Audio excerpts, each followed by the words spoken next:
Welcome to another edition of the Monday Morning Tennis Rant. Indian Wells is underway. There has been some great matches. There are even better ones coming up.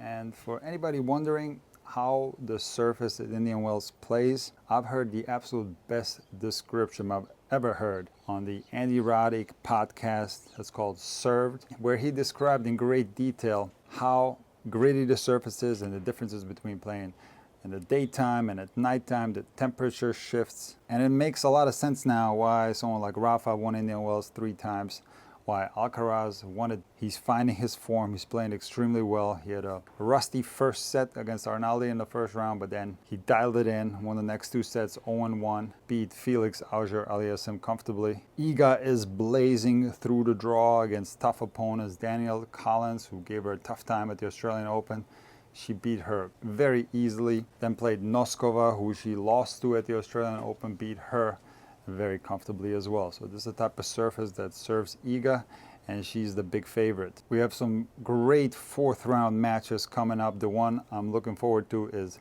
Shelton against Sinner. I watched the tiebreak 10s exhibition tournaments prior to Indian Wells, and I saw one kick serve from Ben Shelton against Caroline Wozniacki. You can see the liveliness of that serve. It is really something spectacular. So this guy Shelton, a lot of people don't like him because he yells and screams. You sometimes have the feeling that he's still in a college match. But despite that, he's a very exciting player to watch. High energy player, unbelievably powerful, talented. And he plays with a lot of variety. He's starting to utilize more serve and volley. And the 4th round against Sinner is going to be a match that you can't miss. Now, speaking of serve and volley, Sinner very comfortably beat Kokkinakis and Struff. And if you watch one of my rants from last year, I talked about how Struff was able to make it to the final of Madrid by serve and volleying a lot. He even had chances against Alcaraz in the final, serve and volleying. And he did serve and volley against Sinner, but Sinner was firing at his feet and made his life extremely difficult. I still stick to my theory that serve and volley can work even in today's powerful game. But Sinner is right now the best baseline player in the world. He's playing so precisely, so powerfully from the baseline. He's going to be tough to beat. And speaking of Indian Wells' gritty surface, another guy who I'm going to dedicate today's rant to that plays well on this surface is Cameron Norrie. He won his first round against Sonego 4-4, and he plays Monfils later today. Now, he won Indian Wells in 2021. And yes, a lot of people are going to put an asterisk behind that one because this is when Indian Wells took place after the US Open. But you still got to go out there and win Indian Wells. There were a lot of great players in that tournament despite some of them not being there. And this guy is such a tough player. I watched the 4th round between Norrie and Zverev at the Australian Open, and Norrie was playing unbelievable tennis. Norrie could have gone deep in that tournament. He has the capability of going deep in slams because he's the type of guy that's uncomfortable to play. He has a very flat backhand and a heavy topspin forehand and is a spot surfer and happens to be lefty. He's an unbelievable athlete, can play really well on clay, but also plays well on grass. He reached the semifinals of Wimbledon. Now, one of the most frequent questions that I get on my private membership site, Intuitive Tennis Premium, is about Norrie's backhand because everybody can see that it doesn't look like the other backhands on tour. It looks very stiff and unorthodox, which is a very interesting topic because if you just look at the optics of Norrie's backhand, you can detect some technical deficiencies. For example, he puts the racket on his hitting side with straight arms, and he doesn't achieve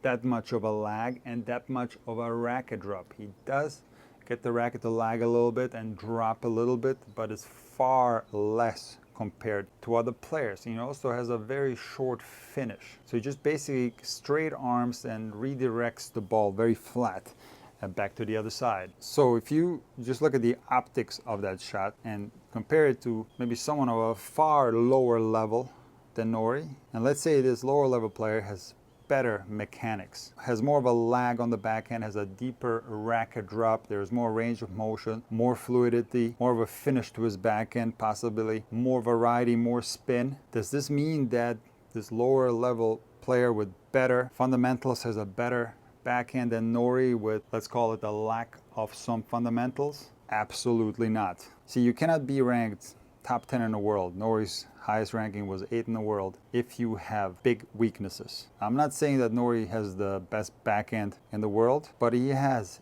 a elite level backhand despite its lack of fundamentals. And now you ask yourself, Nick, how can that be? Well, because a stroke in tennis is not all about optics. See, the way I answered the question on my private membership side was the following. If I played a backhand down the line rally with Cameron Norrie, he happens to be lefty, so it would have to be down the line, it couldn't be cross court, he would smoke me with his backhand. Now, on my backhand, I have more range of motion, I have a bigger racket drop. You could say that there are more fundamentals there, but his backhand is far better. So when you look at a stroke, you have to take into consideration the whole picture. And a stroke is not only about fundamentals or, let's say, optics. Other factors come into play, such as athleticism. Norrie happens to be an unbelievable athlete. And what encompasses athleticism are things such as balance, strength, explosiveness, racket head speed, footwork, and so on. Now, it's not all about athleticism. There are other factors that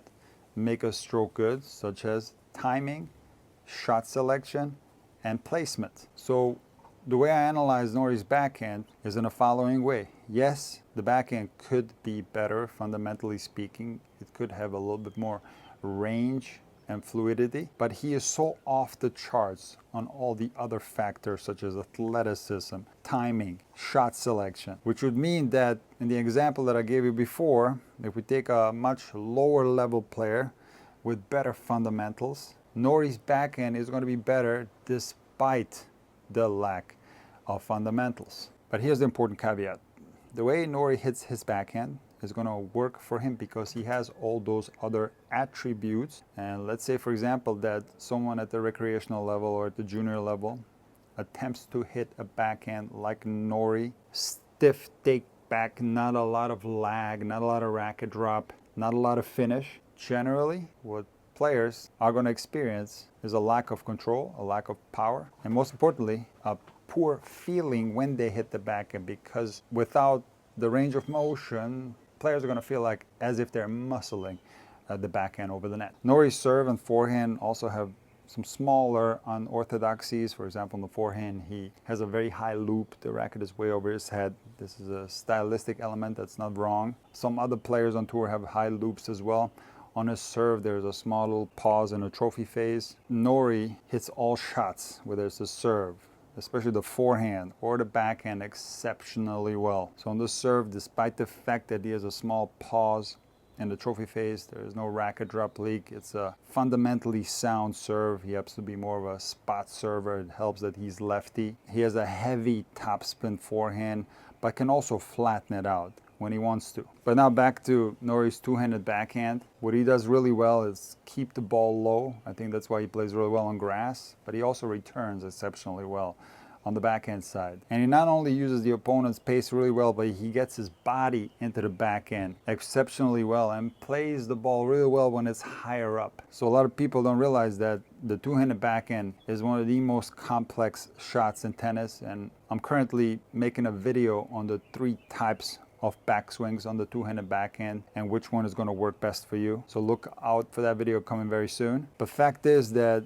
Norrie has a great two-handed backhand. It's not a weakness, but what I'm trying to tell you in this video is that if you adapt Norrie's technique on your backhand, you're going to make your backhand a lot worse, because you most likely don't have the same attributes that Norrie has as far as his athleticism and so on. Generally, at the recreational level, what you want to do is use the natural ways of getting power, where you're not relying on fast body movements or good timing, where the racket's going to help you out by generating momentum in a very effortless way. If you look at backhands such as Zverev or Djokovic, you'll see that there's more fluidity there, there's more range of motion, and it's a more effortless way of developing power on the two-hander.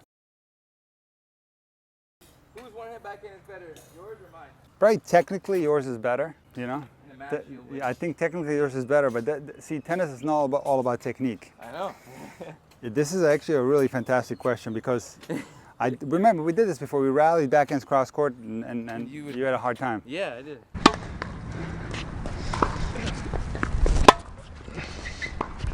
A little bit late there. Yeah, prepare quicker, okay? Prepare quicker, you're gonna get overwhelmed. So it's overall athleticism, it's timing, it's shot selection, it's footwork, Yeah. it's ball recognition. There's so many other factors to tennis that, apart from technique, Right. where I do have some technical issues on my backhand. It looks good to me. And so my backhand looks a lot worse than yours. I don't know. But I think do- it looks better than mine. But I do think that, like, if you and I hit backhands, You would win. I don't know if we would have a lot of chance. That's the thing. That's where tennis gets a little bit complicated, Yeah. because there's so many other factors that contribute to Ball You- recognition, footwork. everything. That all comes in timing overall before. athleticism. Right. Yeah. Yeah. Oh, No, that's just, if you're looking at pure optics, you would win. really? Oh yeah. Yours looks really nice though. No, I don't think so. I don't think it looks that great.